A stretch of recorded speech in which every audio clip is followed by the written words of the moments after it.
자, 바로 이어서 등비수열 두 번째 시간 가볼게. 등비수열 두 번째 개념 정리는 뭐냐면 바로 등비중앙이야. 자, 등비중앙은 누구랑 비교를 할 거냐면 등차중앙이랑 비교를 하겠죠. 우리가 저번 시간에 A, B, C가 등차 수열을 이룬다라고 한다면 가운데 항인 등비중앙의 2배는 양끝 항의 합과 같다라는 게 등비중앙 공식이었죠. 그럼 등차중앙 공식이었죠. 그럼 등비중앙 공식은 뭐냐라고 봤을 때 예를 들어 등비수열 하나만 써볼게. 아까 했던 2, 6, 18로 가보자. 그럼 30 곱해지는 등비수열 세수죠. 그럼 가운데 있는 항을 등비중앙이라고 하는데 이 등비중앙인 가운데 항을 제곱하게 되면 양끝 있는 수의 곱과 같음을 알 수 있겠죠. 그래서 결론적으로 등비중앙은 A, B, C가 등비수열을 이룬다라고 할 때에는 가운데 항인 B를 제곱하면 양끝항의 곱과 같다는 등비중앙 공식과 등차중앙 공식을 따로 외워줘야 된다는 거지. 자, 여기까지는 똑같아요. 뭐죠? A, B, C가 주어져 있을 때 수가 주어져 있을 때는 이렇게 하기로 했었고 등차 수열에서 그냥 세 수라고 하거나 네 수라고 하게 된다면 설정을 해야 됐었지. 그럼 세 수라고 했을 때 설정은 A-D, A 플러스 D였고 네 수는 A-3D, A-D, A 플러스 D, A 플러스 3D였죠. 그럼 등비수열도 그냥 세 수라고 하거나 네 수라고 하거나 이렇게 주어지지가 않고 말로만 표현이 돼 있었을 때는 설정을 내가 해주되 등차수열처럼 이렇게 조작을 할 필요가 없어요. 그냥 바로 A, AR 제곱으로 설정을 해주면 된다는 거야. 네 수라고 한다면 그냥 A, AR 제곱에 AR 세제곱까지 5개라고 한다면 또 하나 추가하면 되겠죠. 그래서 등차수열처럼 이렇게 할 필요가 없는 게 어차피 더해져봤자 어떤 한 문자가 없어지지가 않아요. 그렇기 때문에 그냥 그대로 설정해줘도 상관이 없다는 거야. 등차수열은 더해서 없애주려고 이렇게 머리를 써서 설정을 했었죠. 자, 그 차이가 있다는 게 등차중앙과 등비중앙의 차이였다. 그럼 이제 등비중앙 공식을 이용해서 문제들을 한번 풀어봅시다.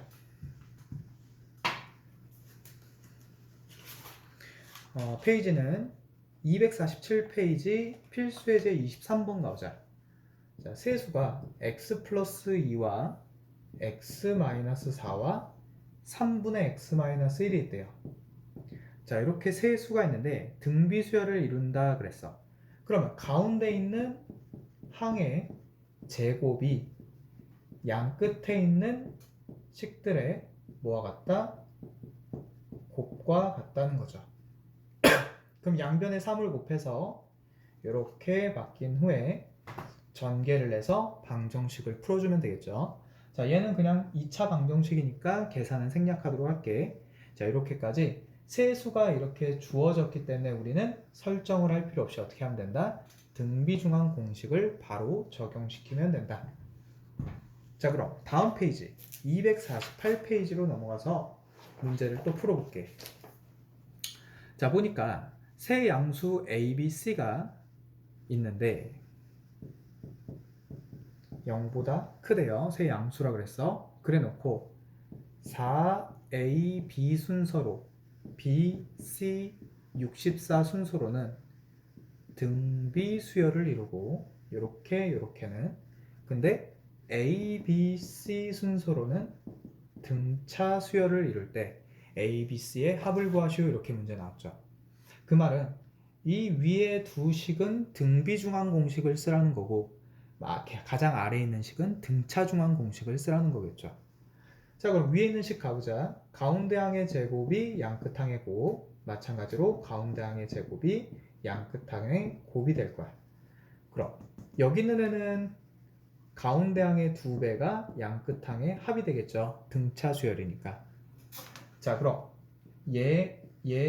얘를 연립해서 ABC를 구해야 될 텐데 구하는 방법이 뭐냐 봤더니 양수라는 말을 잘 봐야 돼. 양수라는 말은 A제곱이 4b면 a는 루트만 씌워주면 되고 4는 빠져나오겠죠? 그래서 2 루트 b가 될 거야. 왜? 루트 4b에서 4가 빠져나왔기 때문에. 마찬가지로 c는 그러면 8 루트 b가 되겠죠. 그럼 여기 있는 a와 c 자리에 대입해서 더해주면 2b는 2 루트 b 더하기 8 루트 b가 되니까 10 루트 b가 되겠죠. 그럼 양변을 2로 나눠보자. b는 5 루트 b가 될 거야. 자, 양변을 그럼 제곱하게 되면 어떻게 되죠? b 제곱이 25b가 되겠죠? 그럼 b제곱 마이너스 25b가 0이 되면서 누구로 묶어줘? b로 묶어줘요. 그럼 b 마이너스 25는 0이니까 b가 몇 또는 0 또는 25가 될 텐데 b가 양수라 그랬죠. 그 말은 0은 될 수가 없어. b가 얼마다? b가 25가 된다는 걸 알 수가 있다. 그럼 이 b 값을 그대로 어디에다가 여기다 집어넣거나 또는 여기다 집어넣어도 돼요. 자, 25를 집어넣으니까 루트 25는 5가 되죠. 2랑 곱하니까 10, 5가 8이랑 곱하니까 40이 돼서 a는 10이 되고 c는 40이 된다. 정답은 a 더하기 b 더하기 c 다 더해주면 75가 되는 거를 알 수 있겠죠. 그래서 결론은 등비중앙과 등차중앙 공식들을 써서 식이 여러 개일 때는 다음과 같이 한 문자로 정리를 해서 연립을 해줘야 된다는 걸 얘기하는 거죠. 자, 그럼 다음 필수예제 25번 유형을 한번 보자. 바로 25번 유형은 바로 뭐죠? 세수가 주어지지 않고 말로만 표현돼서 내가 설정해야 되는 문제가 되겠지. 자, 문제 한번 적어볼게. x 세제곱 마이너스 6x제곱 마이너스 24x 플러스 k는 0이라는 3차 방정식에서 세근이 등비수열을 이룰 때 그랬어요. 그럼 세근이라고만 표현했으니까 등비수열을 이루는 세수를 설정해서 세근은 a랑 ar이랑 ar 제곱이 될 거야. 그럼 3차 방정식의 세근 설정하고 나서 근각계수 관계 공식 쓰라 그랬죠. 저번 시간에 그건 썼었으니까 등차 수열 문제에서 다시 한번 복습을 해주시고 공식을 적용시키면 세근의 합은 마이너스 a분의 b가 되니까 6이 되겠죠. 그 다음 두 번째 뭐야? 두 개씩 곱해보자. 이렇게 둘이 곱하면 a제곱 r, 이렇게 둘이 곱하면 a제곱 r제곱. 그 다음 마지막 이렇게 끝에 두 개 곱하면 a제곱 r 세제곱이 될 텐데 그 합이 얼마다? a분의 d. 다시 말해서 마이너스 24. a분의 c죠. 마이너스 24. 마지막 다 곱하면 어떻게 되죠? a 세제곱 r 세제곱이 될 텐데 다시 말해서 ar의 세제곱이 된다는 거죠. 마이너스 a분의 d니까 마이너스 k가 될 거야. 자, 이렇게 세 개의 식을 가지고 연립을 해서 k 값을 구하시오. 이렇게 문제가 나왔어. 그러면 여기서 봐야 될 게 뭐냐? 이 첫 번째 줄에 있는 식과 두 번째 줄에 있는 식이 누가 차수가 더 큰지를 보자 그랬고 차수가 더 큰 식을 묶어서 작은 식이 보이도록 묶어주자 그랬죠. 그럼 위에 있는 애가 보이도록 묶어야 되니까 a 하나 묶어야 되고 r 하나 묶으면 되겠죠. 다시 말해서 두 번째 식을 ar로 묶게 되면 a 더하기 그 다음에 ar 더하기 ar 제곱이 될 거고 그게 마이너스 24야. 근데 현재 얘가 몇이라고? 6이라고 나와 있으니까 ar이 얼마라는 걸 알 수 있죠? 마이너스 4라는 걸 알 수가 있겠지. 그럼 ar이 마이너스 4니까 어디다 집어넣어? 여기다 집어넣을 수 있겠죠. 그럼 여기에다가 마이너스 4를 집어넣자. 마이너스 4의 세제곱이 마이너스 k래요. 그러니까 마이너스 64가 마이너스 k겠죠? 따라서 k는 얼마? 64가 되는 것을 알 수가 있겠죠. 자, 이렇게까지 정리해서 3차 방정식의 근각계수를 이용하는데 등비수열이 세수가 설정 안 돼 있을 때에는 a, ar 제곱으로 설정한다 까지 정리해 주시고, 자, 마지막 249페이지로 가보자. 이제 등비수열의 활용이라고 해서 도형에서에서 등비수열을 어떻게 활용할 건지 도형에서 보자는 거야, 등비수열을. 자, 그럼 문제를 한번 볼게. 자, 문제를 읽어보니까 처음에 삼각형이 하나가 있대요. 색칠이 되어 있는 삼각형이 있어. 근데 이 처음 색칠되어 있는 삼각형은 한 변 길이가 2짜리인 삼각형일 거야. 2짜리 삼각형에서 두 번째 그림을 보니까 그 2짜리인 삼각형에서 중점들, 세 변의 중점들을 연결해서 이어준 후에 선을 이어준 후에 이 가운데 부분을 오려냈대요. 그러면 색칠된 부분은 이렇게 남게 되겠죠. 이 도형의 넓이를 S1이라고 한대. 자, 그 다음은 또 뭐 한대? 이렇게 남아있는 이 도형에서 또 여기들을 중점을 연결한대요. 그럼 세 삼각형 모두 다 중점을 연결을 이렇게 한 후에 똑같은 방법으로 가운데를 오려내서 이렇게 남기고 얘도 가운데를 오려내서 남기고 마지막도 가운데를 오려내서 이렇게 남겼을 때 이 색칠한 부분의 넓이를 S2 같은 방법으로 계속해서 S3, S4 이렇게 갔을 때 문제에서 구하라는 건 뭐다? S10의 넓이는 10번을 이런 식으로 했었을 때 그 도형의 넓이가 얼마가 되겠냐 물어봤어요. 자, 그럼 이거는 직접 세서 구할 수는 없는 문제야. 너무 많고 복잡하기 때문에 그럼 규칙을 해서 가야 돼요. 지금 넓이 위주로 가니까 첫 번째 넓이로 가보자. 정삼각형이죠. 그러면 직각을 내렸을 때 60도와 30도가 될 거야. 그럼 여기가 지금 1이 되겠죠. 절반 길이니까. 그럼 1대 2대 루트 3이라는 비를 이용하면 바로 높이가 루트 3이고 밑변 길이가 2인 삼각형이 된다는 걸 알 수 있을 거야. 그래서 2분의 1 곱하기 2 곱하기 루트 3 다시 말해서 첫 번째 넓이는 루트 3이라는 넓이가 나오겠죠. 그럼 S1 넓이는 그 루트 3이라는 넓이를 총 4등분한 후에 3개를 칠했죠. 다시 말해서 여기다 몇을 곱해? 4분의 3을 곱해서 S1의 넓이가 4분의 3 루트 3 됨을 알 수 있을 거야. 그럼 이 S2의 넓이만 구하면 되는데 이제 S2 넓이를 어떻게 구하냐 봤더니 자, 잘 봐봐. 지금은 얘네들의 넓이가 같지만 뭐 같든 다르든 선생님이 이 넓이를 A, 이 넓이를 B, 이 넓이를 C라고 해볼게.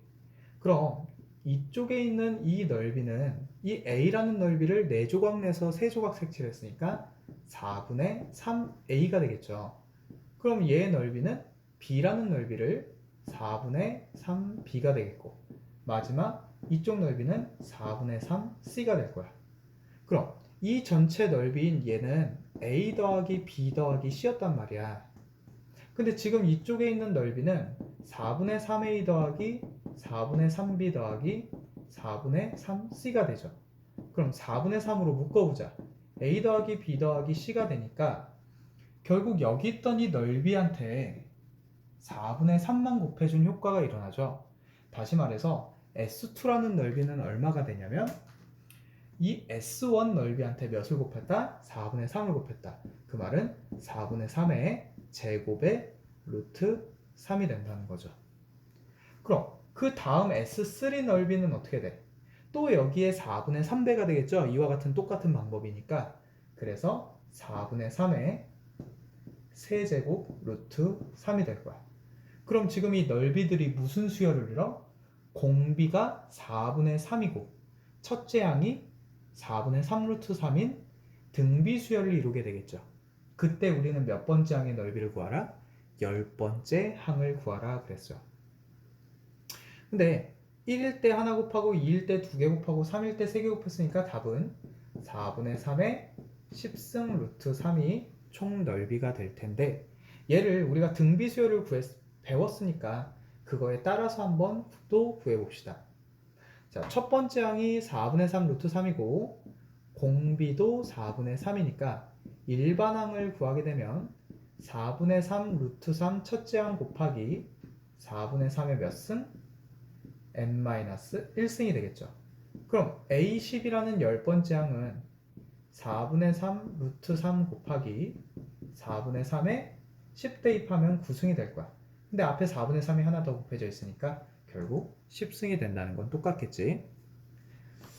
자, 그래서 규칙으로 찾아야 되고 일반항으로 넓이를 구해도 되는데 여기서 알아줘야 될 거는 뭐냐 봤을 때, 자, 똑같은 작업을 지금 4조각 내서 한 조각 버렸죠. 모두 다 4조각 내서 한 조각씩 버렸죠. 같은 행동을 똑같이 여러 번 했을 때는 어떻게 된다? 같은 비율을 갖는다. 그래서 등비수열이 된다는 거고, 지금같이 각각의 넓이에 똑같은 작업을 했다라면 전체 넓이에 했다는 것과 똑같죠. 그게 옛날에는 가비엘이라는 단원이 있었었는데 지금은 그게 사라지고 없어진 상황이니까 요거는 그냥 무시하고, 모든 넓이에, 즉 전체 넓이가 있을 때 부분적으로 같은 작업이 이루어졌다면 전체 넓이에 그 작업이 이루어진 거다 라는 거 기억을 꼭 해주시고, 자, 그럼 여기서 끊을게요.